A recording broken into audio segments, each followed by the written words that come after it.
você vai ouvir uma ministração do pastor Cadu, da Igreja Metodista Valentim. Êxodo 20, versículo 8. Está dizendo assim: lembra-te do dia de sábado, para o santificar. 6 dias trabalharás e farás toda a tua obra. Mas o 7º dia é o sábado do Senhor, teu Deus. Não farás nenhum trabalho, nem tu, nem o teu filho, nem a tua filha, nem o teu servo, nem a tua serva, nem o teu animal, nem um forasteiro das tuas portas para dentro. Porque em 6 dias fez o Senhor os céus e a terra, o mar e tudo o que neles há. E no 7º dia descansou. Por isso, o Senhor abençoou o dia de sábado e o santificou. Então nós estamos no 4º mandamento, correto? 4º mandamento, o dia de sábado. O dia da santificação, o dia de guardar o sábado. Então hoje nós vamos falar sobre esse 4º mandamento. Mas antes de falar sobre ele, vamos ficar de pé e vamos orar um pouquinho? Vamos falar com Deus primeiro, porque é só Deus para nos dar o entendimento destas coisas, né? Você pode dar a mão ao seu irmão e à sua irmã? Eu creio. Toda a palavra de Deus, ela é inspirada pelo Espírito, lógico. Mas eu creio que toda a palavra de Deus, ela é suficientemente para abençoar você. Então eu também creio que você entrou aqui, e se você atentamente ouvir a voz de Deus desta noite, você será tremendamente abençoado. Pastor, você está sentindo algum trequinho? Não estou sentindo nenhum trequinho. Eu não preciso sentir trequinho para garantir uma coisa que a Bíblia fala com você. Então, se você atentamente ouvires a voz do Senhor teu Deus, Ele vai fazer coisas grandes em você. Amém? Então você vai orar pelo irmão da direita ou da esquerda. Você não ora para você mais. Se você não sabe o nome dele ou dela, você pergunta aí. 1 minutinho para perguntar o nome. Amém? Vamos lá. Dá a mão. Você vai cobrir seu irmão de oração agora e vai falar assim: Deus, fala com meu irmão. Ministra no coração dele. Senhor, abre os olhos dele. Abre os ouvidos dele. Senhor, fale com ele. Tá? Peça a Deus. Vamos insistir. Senhor, em nome de Jesus. Obrigado, Senhor, por este dia. Obrigado, Senhor Deus, pela vida dos meus irmãos, das minhas irmãs que aqui se encontram, porque o Senhor as trouxe. E Deus, em nome de Jesus, a nossa oração nesta noite é que a Tua mão seja estendida favoravelmente sobre cada um dos Teus filhos e filhas, que a Tua voz se faça ouvir, se faça compreender sobre este querido e querida, mas para que por esta palavra ele possa viver, que a palavra liberada aos teus filhos, Senhor Deus, seja como pão e água, vitais, necessárias, que nos alimentam, que nos faz fortes, que nos faz, Senhor Deus, ó Pai, corajosos, que nos faz entender o teu coração, Senhor Deus, para que vivamos segundo o propósito do Senhor. Por isso, Deus, nós te damos liberdade para que o Senhor nos fale, para que o Senhor faça cumprir todo o desígnio que há o coração do Senhor para as nossas vidas, em nome de Jesus. Amém. Glória a Deus. Você vai dar um abraço apertado no irmão, amém? E fala assim: acorda aí, varão. Dá uma sacudida no varão, na varoa, fala assim: fica atento, varão. Amém? Glória a Deus. Aleluia. Gente, eu vou fazer uma pequena introdução, por entender ser necessário falar um pouquinho a respeito daquilo que eu chamo da instituição do sábado. Nós não vamos pregar sobre a instituição do sábado, nós vamos falar sobre o princípio do sábado. Nós vamos entender o que é o sábado. Eu não quero me ater tão simplesmente naquilo que está nas teias da religião, naquilo que se tornou uma regra, mas é uma regra sem vida, é uma regra apenas praticada e cumprida por muita gente que não entende o princípio do sábado. Então eu queria rapidamente te contar a questão do sábado e a questão do domingo. Como assim, pastor? O sábado, ele vem de quando Deus, ele fez os céus e a terra, e fez a mim, e fez você. É o dia do descanso, que Deus o chamou para santificar. Entre os judeus, então eles tomaram o sábado e guardaram o sábado. Em obediência a Deus, eles entenderam que num dia de sábado, eles não poderiam trabalhar, eles não poderiam fazer nada, mas tão simplesmente descansar no sábado. Então, no Antigo Testamento, nós temos o povo judeu vivendo o seu sábado. No Novo Testamento, que inaugura-se a partir da ressurreição, da vida de Jesus, morte e vida de Jesus, principalmente a morte e vida de Jesus. Então, o Novo Testamento, ele abre um novo precedente, e nós passamos a olhar para o domingo, e passamos como cristãos santificar o domingo. Sábado significa Shabat, do hebraico, mas se você for procurar o entendimento do sábado no grego, é Saturday. Os gregos, eles eram pessoas que de várias divindades, adoravam vários deuses. E o sábado, o deus predominante deles do sábado era Saturno. E o deus predominante do domingo dos gregos ou dos romanos era o sol. Então, alguns sabatistas, eles vão dizendo, por exemplo, que não, nós precisamos guardar o sábado, porque o sábado, Deus mandou santificar o sábado, porque o sábado, e bate na tecla do sábado. E aí o que entende? Muitas das vezes eles falam assim, não, mas é porque o domingo é o dia do Deus Sol. Bom, então eu estou te dizendo que o sábado também é o dia do Deus Saturno. Não é que seja Deus, dias desses deuses, mas só para que eu estou entrando numa linha de um raciocínio, desfazendo um raciocínio de um sabatista que alega que domingo é o dia do sol, por isso ele santifica o sábado. Então eu estou desfazendo uma crença que nós entendemos que está sendo irracional. Então o que acontece?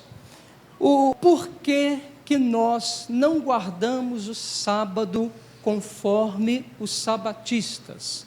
Quem que são os sabatistas? São todos aqueles queridos e queridas, irmãos nossos, que guardam o sábado. Por exemplo, o adventista do sétimo dia, ele é sabatista. Então, ele, o que ele faz? Ele guarda o sábado. Ele prega sobre o sábado. Ele prega o sábado como uma instituição. E diz que aqueles que não guardam o sábado estão, então, transgredindo uma ordenança de Deus. Essa é a leitura do sabatista. Mas a cristandade, já desde os seus primeiros séculos de fé cristã, passamos a guardar o domingo. Por que o domingo, pastor? Porque o domingo é o domingo da ressurreição de Jesus. Então, nós passamos a olhar para o domingo como o domingo da ressurreição e passamos a colocar Jesus no centro. Por isso, nós cristãos, nós temos o domingo como o domingo do descanso, domingo do culto, o domingo que nós paramos para meditar, que vamos à escola dominical, que ouvimos a palavra de Deus. O próprio calendário social, ele é cristão. Então você percebe, você trabalha 7 dias da semana e descansa no domingo, né? Você trabalha 6 e descansa 1, não é assim? Então, até nas leis trabalhísticas você vê que está embutido esse conceito cristão. Por isso que domingo nós não trabalhamos, nós então descansamos no domingo.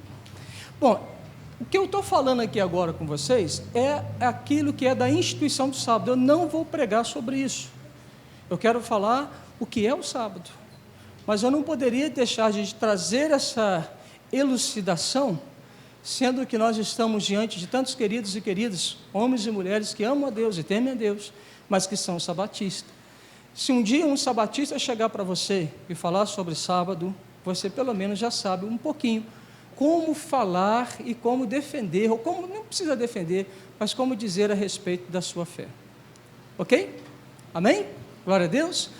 Então, fechando essa introdução, eu queria começar a olhar para você a respeito do sábado, sobre aquilo que ele fala, o que ele é: descanso. Sábado é o descanso. Fala com o seu irmão assim: sábado é o descanso. Quem descansou primeiro? Deus descansou primeiro. Então, bota aqui na tela para mim, Mateus, Gênesis 2, de 1 a 3. Nós vamos ler Gênesis 2, de 1 a 3. Vamos dar uma checada aqui na Bíblia. Gênesis 2, de 1 a 3. Você achou na sua Bíblia aí? Assim, pois, foram acabados os céus e a terra e todo o seu exército, e havendo Deus terminado no 7º dia a sua obra que fizera, descansou nesse dia de toda a sua obra que tinha feito. E abençoou Deus o dia 7º, santificou, porque nele descansou de toda a obra que fez, como o Criador fizera. Amém? Então aqui nós estamos falando a respeito de algo que Deus fez e descansou. Uma primeira pergunta para a gente entender o princípio do sábado. Será que Deus descansou ao ponto de ter que deitar numa rede e dormir, passar o dia inteiro dormindo, porque foi árduo o seu trabalho, ele suou bastante, então agora ele ficou em fadigas e muito fatigado, ele precisou então tomar um Dorflex, porque fazer árvore, fazer bicho, fazer essas coisas todas deve ter dado muito trabalho, então agora ele vai descansar. Ele entrou para dentro do quarto real dele, do palácio real dele, e dormiu. Amém? Essa é a sua noção de descanso? É ou não é? Quem acha que descansa dormir um dia inteiro? Levanta a mão. Fala assim, rapaz, quando eu durmo o dia inteiro, eu descanso. Quem acha? Levanta a mão. Você acha? Você dorme o dia inteiro, você descansa? Ou você fica cansado? Descansa muito? Eu acho que você fica cansado. Mas no outro dia, cansa de novo, não cansa? Cansa de novo. Gente, o descansar de Deus não é o descansar de quem não faz nada. Não é o descansar tão somente de alguém que faz aquilo tudo e agora ele tem que dar uma paradinha, afinal de contas ninguém é de ferro, afinal de contas eu tenho que descansar um pouquinho, afinal de contas eu tenho que ter o meu lazer, afinal de contas eu tenho que ter essas coisas. Gente, lazer cansa ou descansa? Ele pode descansar por um lado, mas cansa pelo outro lado. Você está doido para poder pegar uma praia, você vai para a praia. O sol da praia cansa ou descansa? Cansa, você fica fatigado. Então, a primeira noção que a gente precisa ter de descanso, que descanso não está atrelado em não fazer nada. Descanso é um estado de espírito, é a plenitude da satisfação. Quando Deus ele cria o que cria, quando Deus fez o que fez, e fez a mim e fez você, o descanso de Deus está relacionado pelo prazer de Deus em usufruir da sua obra criada. O prazer de Deus, o descanso de Deus estava em olhar para tudo que ele fez e dizer assim, e tudo era muito bom. Então ele descansou na obra que ele havia feito, na plenitude que ele havia criado. Ele descansou no relacionamento que ele tinha agora com a obra criada e com o homem e com a mulher que ele havia criado. O descanso de Deus estava justamente na intensidade de um relacionamento abençoador, tanto dele para com o homem, como do homem para com ele, esse relacionamento entre Deus e os homens e Deus. Aqui está a dimensão de um descanso. Então, quando nós falamos de descanso, já tira da sua cacholinha aí, que descansar é não fazer nada. Não existe isso, ok? Portanto, você vai perceber que uma das maiores embates que Jesus teve com os fariseus era o quê? O que aqueles fariseus diziam para Jesus? Que no sábado não podia fazer nada, inclusive, e olha aqui, olha que revelação legal. Quem é sabatista pelo princípio do dia do sábado e não anda no princípio do sábado, não consegue entender a graça de Deus. Por quê? Porque Jesus curava no sábado. E ao invés das pessoas se alegrar com aqueles que eram curados no sábado, os sabatistas, os defensores do dia do sábado, o que eles diziam? Eles ficavam bravos com Jesus, ao ponto de querer matar Jesus. Eles não conseguiam entender a dimensão da graça, porque eles andavam na legalidade de todas as coisas. Então, você começa a perceber que dos grandes embates que Jesus tinha com os religiosos, um deles era o dia de sábado. Eles queriam que Jesus também guardasse o dia de sábado, e um dos debates mais severos ou mais ríspidos que Jesus teve com os fariseus, chamando eles inclusive de hipócritas, foi que eles diziam que guardavam o sábado e na realidade não guardavam o sábado. Eles não entendiam o sábado. Então olha para o seu irmão e fala assim, Você pode olhar o sábado como uma regra ou como graça. Se você olhar o sábado como regra, você vai ficar aqueles religiosos bem enjoados, que vai criticar tudo.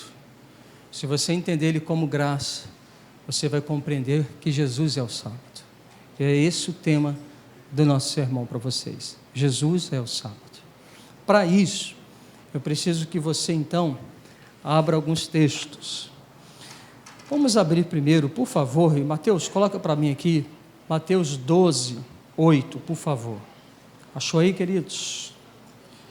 Mateus 12, 8, diz assim: porque o Filho do Homem é o Senhor de quê?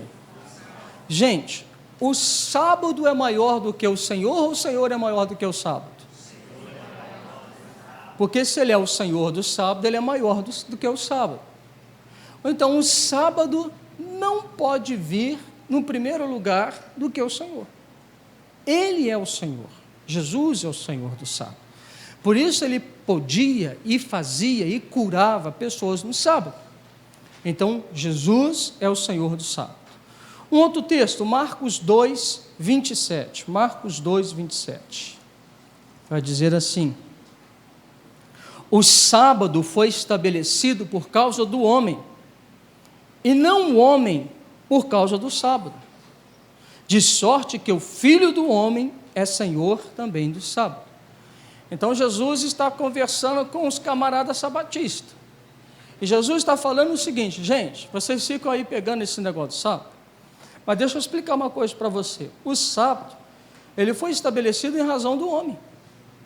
E não o homem foi criado em razão do sábado. É o contrário. O sábado é para o benefício do homem. O sábado é a bênção para o homem. Quem está em voga é o homem. Quem Deus quer abençoar é o homem. E a mulher também. Mas quem ele está querendo trazer graça são sobre as pessoas. E aí, quando é que eu não entendo graça? É quando eu me prendo em coisas. É quando eu me deixo prender o meu coração em coisas somente. E não consigo visualizar pessoas. E aí, eu posso, ao agir dessa maneira, me tornar uma pessoa contrária à graça de Deus, pela legalidade do nosso coração. E o outro texto, que é onde a gente quer, então, iniciar o sermão sobre ele, é Mateus 11, 28. Abre lá, e nós vamos falar sobre Jesus como sábado.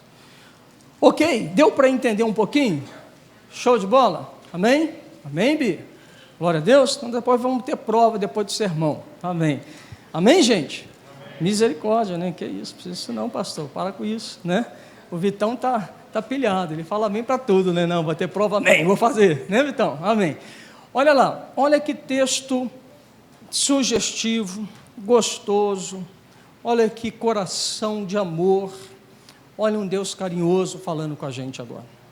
Perceba nas palavras desse versículo um chamado de Deus a cada um de nós.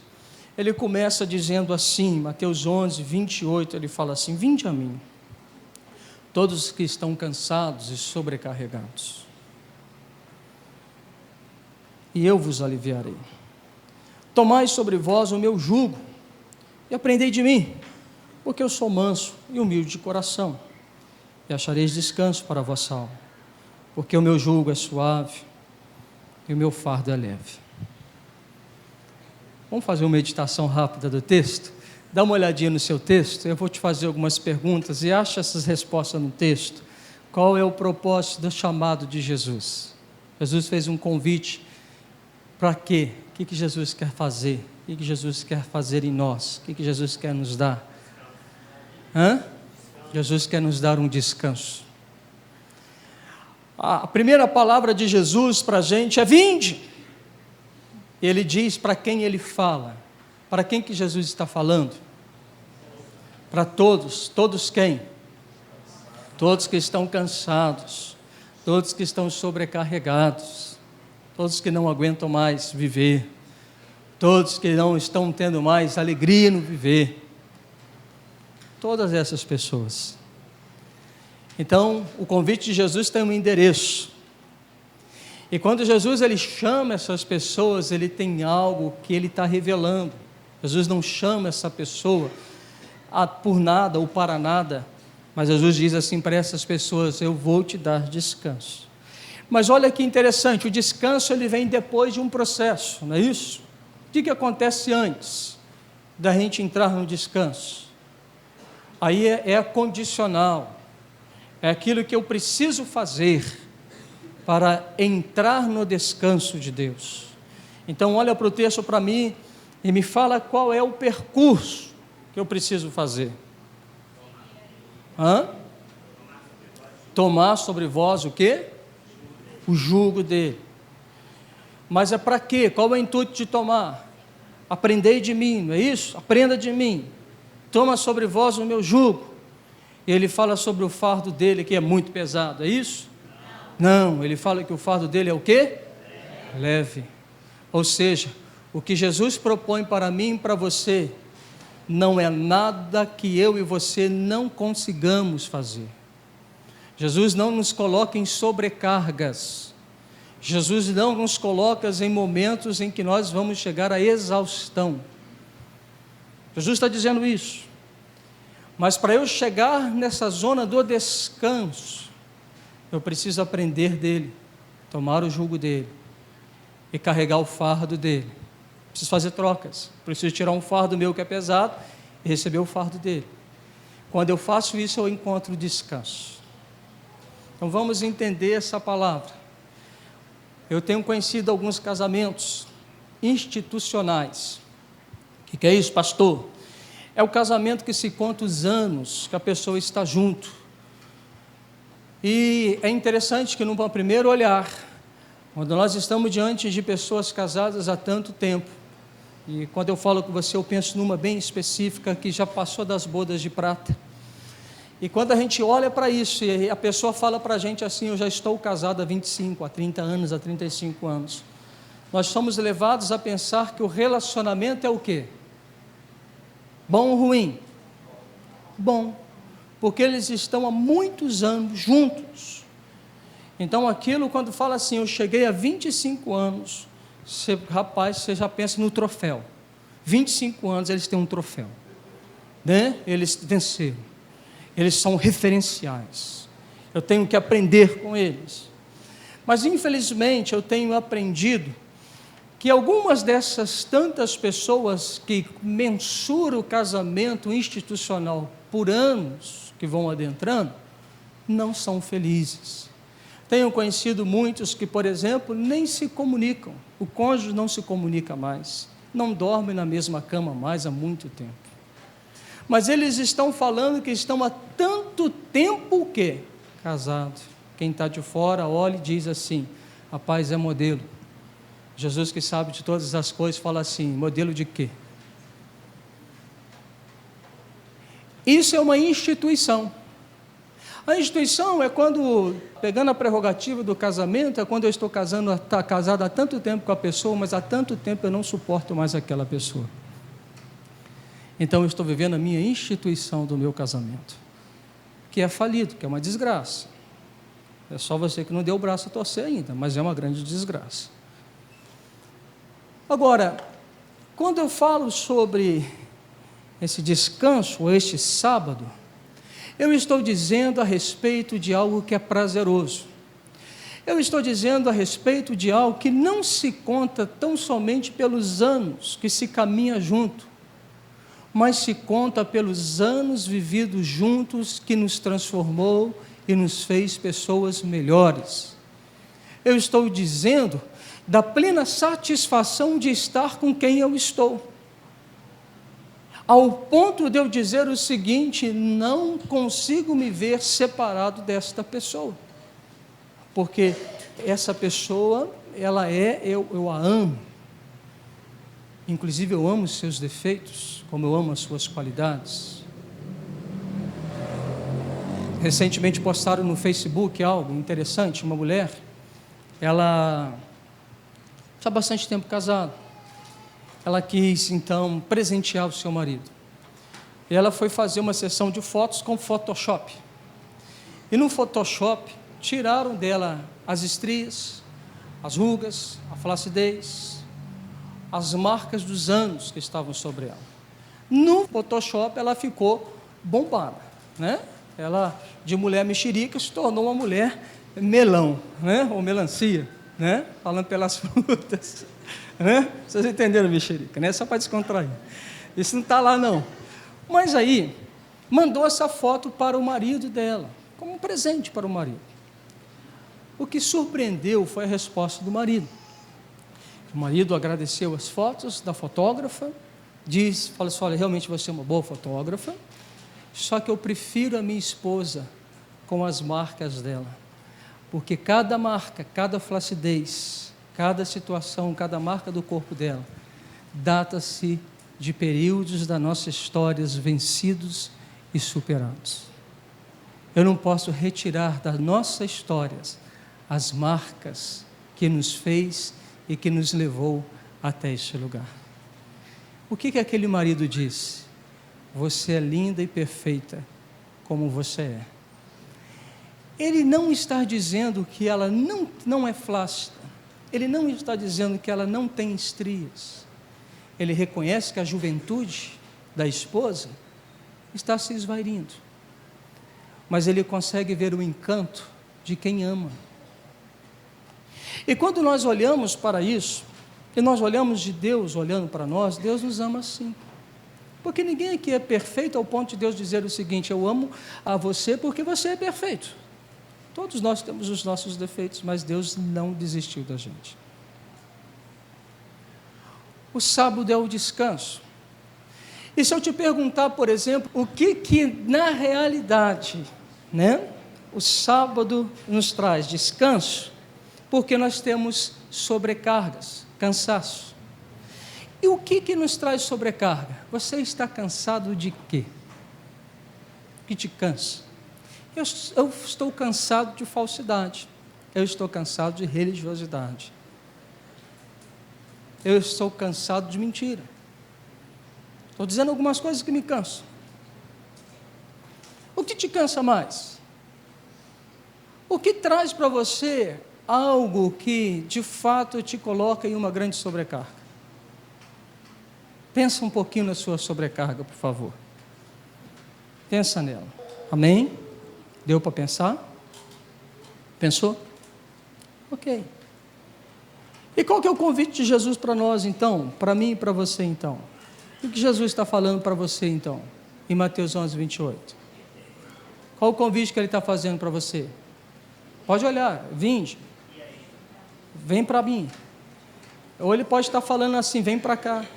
Chega perto. Vem cá. Eu vou te dar descanso. Vem cá. Vem pertinho.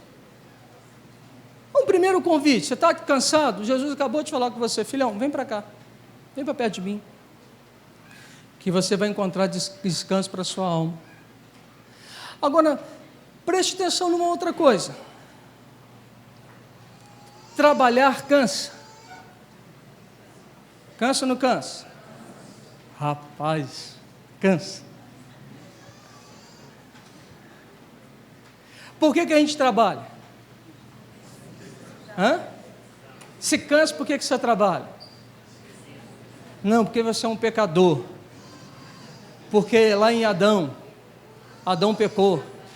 Ele falou assim, você vai trabalhar e vai comer com o suor do seu rosto. Você vai comer sobre aquilo que você fatiga, sobre o seu cansaço. Você vai granjear o seu pão e vai pegar o seu sustento. O trabalho não é uma maldição. A preguiça é uma maldição. O preguiçoso, fala assim, o preguiçoso você fala assim, ai, ai. É isso mesmo, ai, ai na Bíblia significa morte, morte, morte. Mas o que eu quero te dizer, se Adão e Eva tivessem entendido que eles foram criados tão somente para estar em Deus, eles jamais cansariam. Porque eles iam cuidar das coisas de Deus. Eles iam guardar das coisas de Deus, seriam mordomos, fiéis, honrando a Ele. que eu quero que você comece a entender aqui. A Bíblia também nos fala que Deus trabalha para aqueles que nele esperam.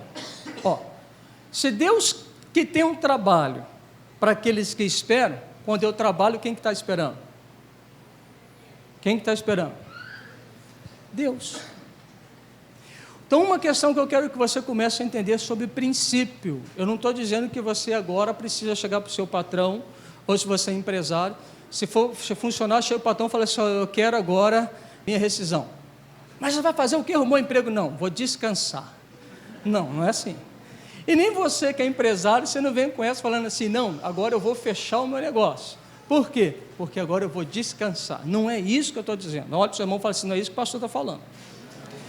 Então, se você ficar sabendo de alguém que fez isso na segunda-feira, o sangue de vocês não está na minha mão, não tenho culpa nisso, você já está sabendo do troço. Mas eu quero que você entenda o princípio. O sábado foi feito para o homem, e não o homem foi feito para o sábado. Sabe o que a gente está fazendo? Olha que loucura que Deus me faz entender aqui agora. O sabatista, nada menos ele faz do que trabalho, inclusive no sábado. O sábado para ele é o trabalho. Por que o trabalho? Porque ele não consegue descansar nas coisas de Deus. E a vida hoje nossa é o quê? Uma vida corrida. Por que uma vida corrida? Porque nós vivemos em função do trabalho. E achamos que pela força do nosso braço nós conseguimos as coisas. Mas Deus está nos falando de uma dimensão de uma coisa que é eterna. Deus está nos falando da dimensão de descanso. E Deus está falando o seguinte, que para nós descansarmos, eu preciso estar nele, relacionar com ele, viver com ele.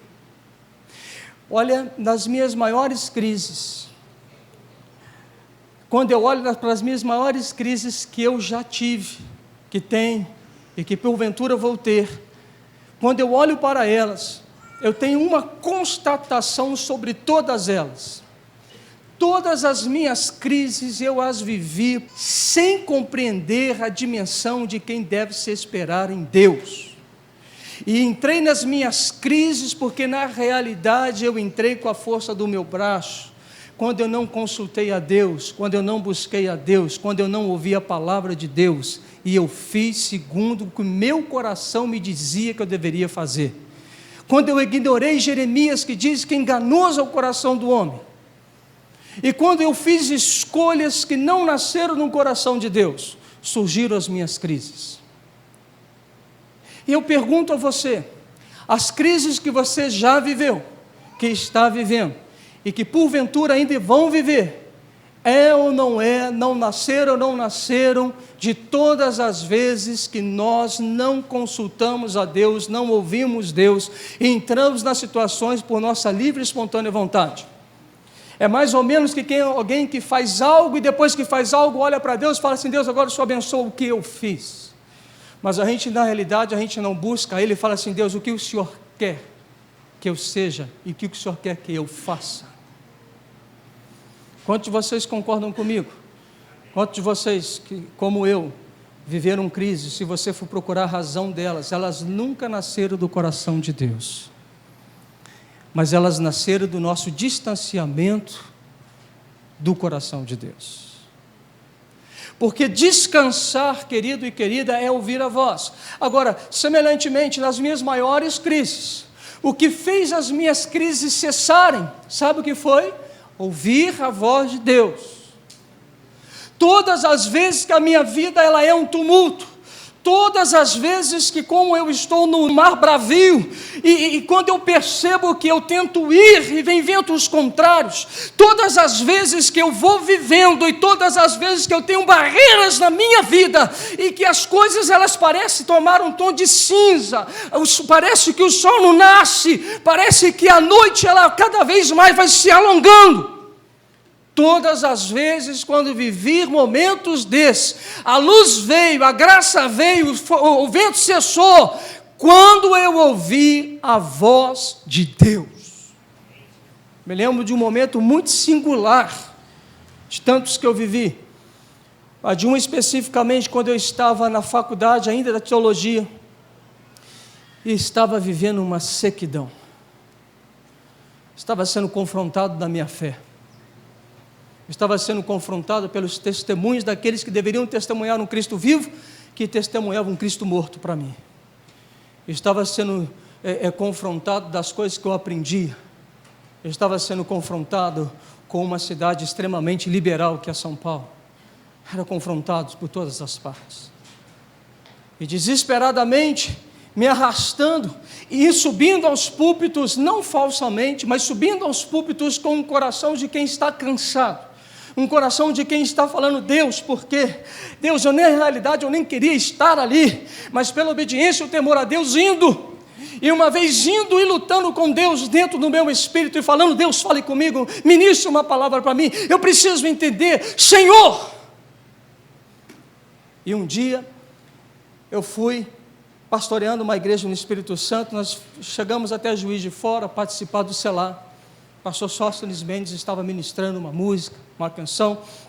Quem conhece a igreja central de Juiz de Fora, eu estava na galeria, e naquela galeria, eu já não aguentava mais, eu fui para Deus, eu me lancei nos pés de Deus, e comecei a chorar com Deus. Eu falava: Deus, eu não suporto mais, eu não estou aguentando mais.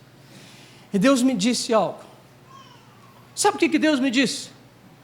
Sabe o que Deus falou comigo? Quem acertar ganha um pirulito. Quem acha que Deus me deu razão?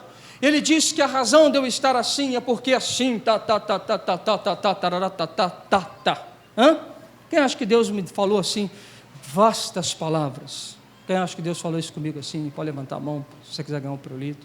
Deus só falou comigo assim: Ruth, eu te amo.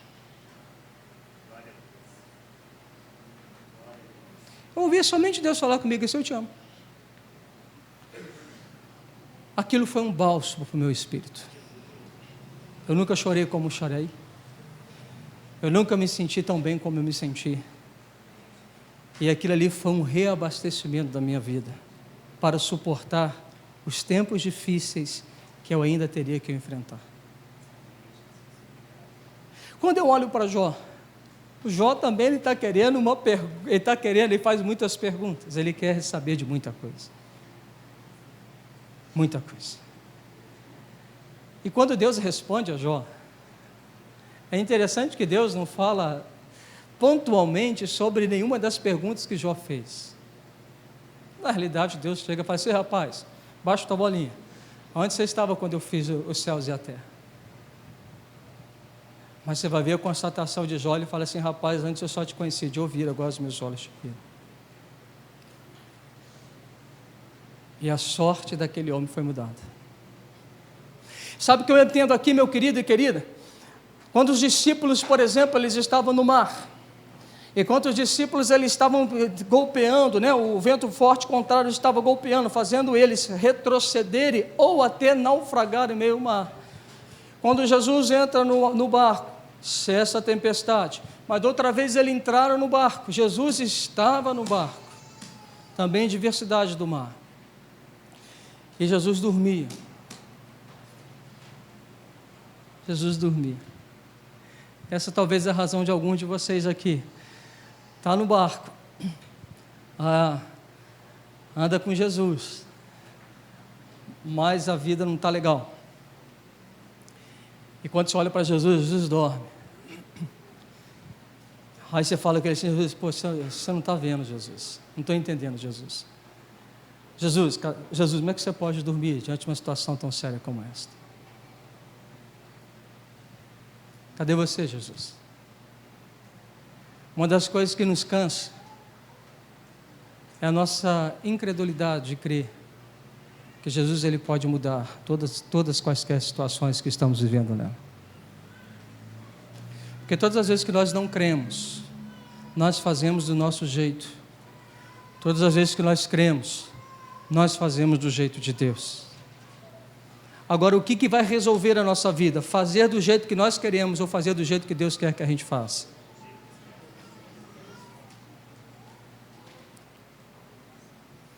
Então, Mateus é um convite de Jesus a todos que estão sobrecarregados e não suportam mais. Mas Jesus ele diz algo muito interessante que a gente precisa entender. Aqui está a vida contemplativa, aqui está a vida de meditação, aqui está a vida de quem busca a Deus, aqui está a vida de quem se achega a Deus. Porque tomar o jugo, e aí eu vou fazer aqui uma cena, eu já fiz em vários lugares, eu acho que vocês a maioria de vocês já viram, mas eu vou repetir, talvez tenha alguém que não viu. Então vou chamar a Érica Condé. Você sabe o que é, Condé, por isso estou te chamando. Vem cá também, Vitor. Vem para cá, vem cá, Lerinho. 2 sorrisos. Mas é a primeira vez que você não vai estar sorrindo quando eu te chamo, Lerinho? Dá um sorriso, Lerinho. Então eu vou rapidamente falar com vocês sobre jugo. Amém? Então, 1, 2 ou 3?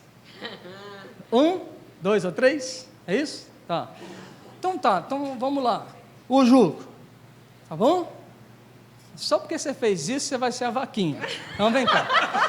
Esse aí eu ia te dar aqui embaixo. Vem cá. Todo mundo conhece carro de boi, não conhece? Conhece? Então vem cá, Érica, aqui embaixo aqui. A Érica é a nossa vaquinha Mumu.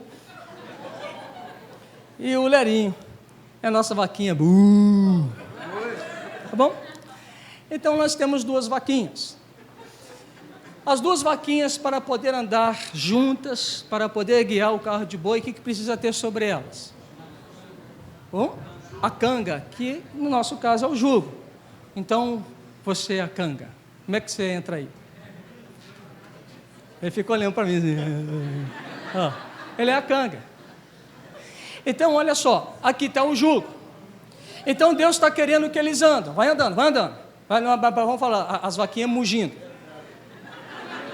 Aí ele fala assim, volta. Olha a canga, está trazendo junto. Aí ele fala assim, para a esquerda. Minha esquerda.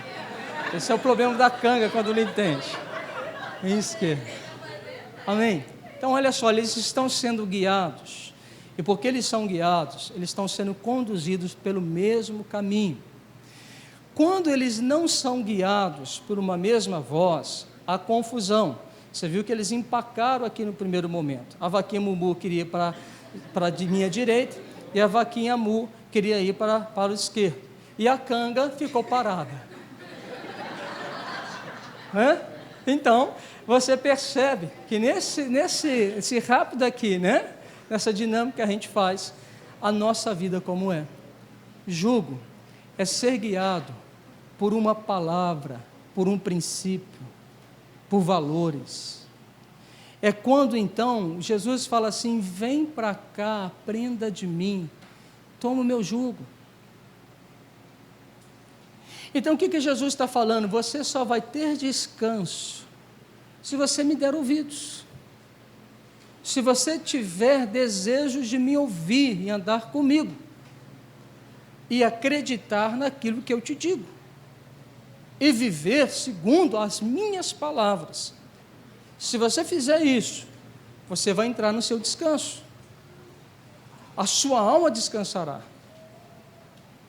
Isso não quer dizer que nós não vamos ter problemas, significa que mesmo tendo problemas, eu descanso num Deus que eu creio. A dimensão do sábado, qual é o princípio do sábado? É Jesus. Porque, queridos, uma salva de palmas para as vaquinhas e para a canga. Obrigado, tá, queridos? Muito obrigado. Deus abençoe. Então, o que acontece? Muitas das vezes, nós queremos entrar no descanso trabalhando e não obedecendo o que Deus nos diz.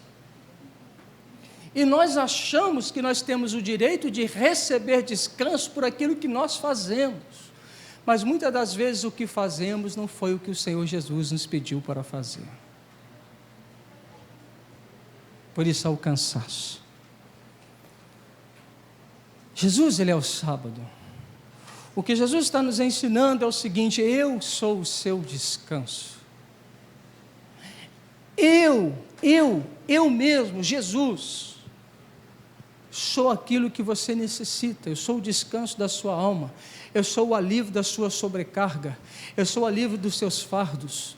Eu, Jesus Cristo, sou aquele que te dou paz.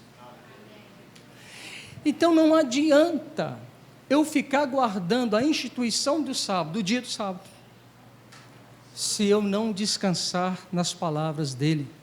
que seria isso? Você é o crente, ama Jesus, crente na igreja metodista em Vila Valentim. Você não falta culto, você é dizimista fiel, ofertante fiel, você é professor de escola dominical, você é pastor, você faz parte do ministério de louvor, dos ministérios da igreja, você faz isso tudo. Agora, se você achar que porque você faz tudo isso, você merece o descanso, você já perdeu. Você não entendeu. Eu não faço essas coisas para ter descanso. Eu as faço em gratidão ao meu descanso de quem eu sei quem Ele é. Porque eu faço, porque o meu estado é um estado de plena satisfação nele. Por isso eu faço as coisas, e por isso o que faço nunca é pesado.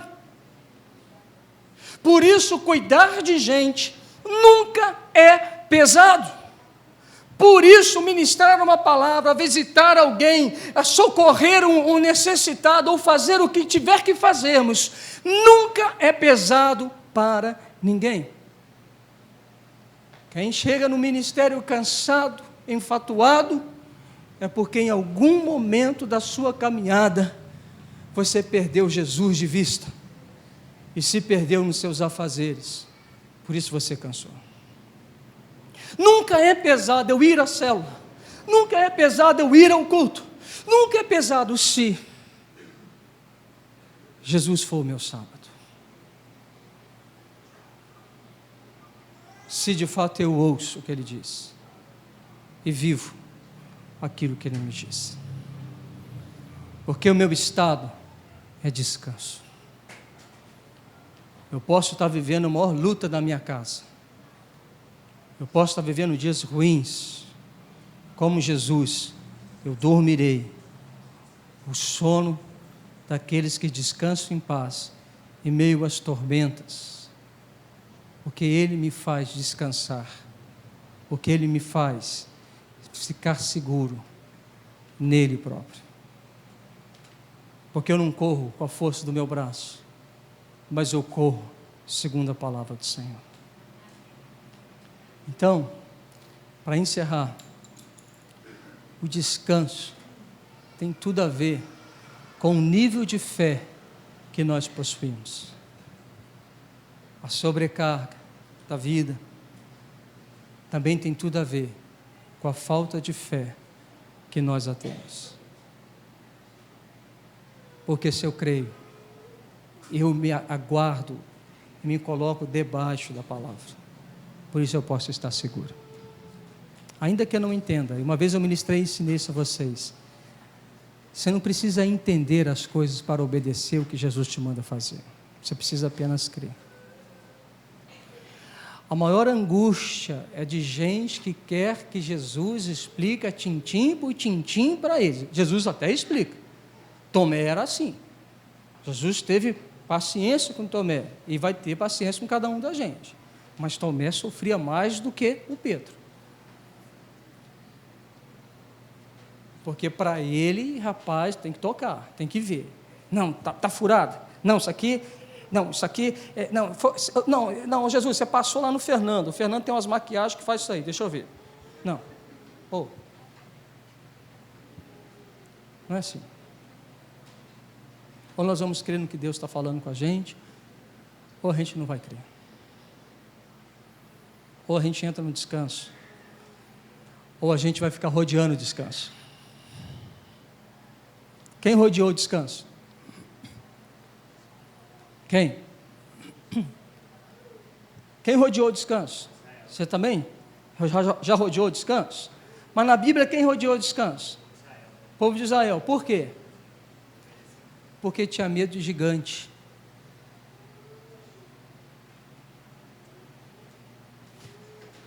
Porque eles constataram que a terra era tudo aquilo que Deus havia dito. Eles falaram, a terra realmente ela é aquilo tudo que Deus disse. Foi assim os 12 espias? Falaram isso? É tudo exatamente o que Deus disse. Deus não nos enganou. Tem fruto grandão lá. Rapaz, eu vi, lá não tem uva, lá tem uvão. Lá não tem banana, tem bananão. Ele está falando tudo, né? Assim, da grandeza das coisas de Deus. Às vezes fala assim, mas também tem gente grande lá. Rapaz, Deus nos colocou numa enrascada. Porque nós vamos ter que entrar lá e tem uns caras parrudos. Lá tem um pessoal, a galera do UFC, está todo mundo lá. Só tem nego bombado. Eu estou com medo. Por que eles rodearam então a terra prometida? Por quê? Oi? Porque eles tiveram medo. Quem tem medo não descansa. O verdadeiro amor lança fora todo medo. O medo os paralisaram. Mas é interessante, eles entenderam a promessa. Quanta gente que Deus já deu promessa, Deus falou, Deus já bradou na sua vida. Quantos de vocês sabem, a gente sabe exatamente o que Deus quer fazer. Algumas coisas a gente já sabe, outras a gente ainda vai ficar sabendo. Mas a gente sabe algumas coisas que Deus quer fazer. Por isso que eu estou te falando, não precisa ter trequinho para poder dizer alguma coisa que Deus quer fazer. Aliás, temos que tomar muito cuidado com quem anda tendo muito trequinho. E aí, meu querido, deixa eu te dizer uma coisa com toda sinceridade para a gente orar e encerrar o culto. É tempo da gente parar de rodear. É tempo da gente acreditar. É tempo da gente fazer o que Deus mandou fazer. É tempo da gente entrar no descanso da Canaã. É tempo da gente usufruir daquilo que Deus quer nos dar. Mas Deus só pode fazer um convite. Ele só pode mexer na sua vida e transformar você, se você aceitar o convite. Ir para Ele, aprender com Ele, e se deixar ser submisso à voz dEle e aos comandos dEle. Aí nós acharemos descanso.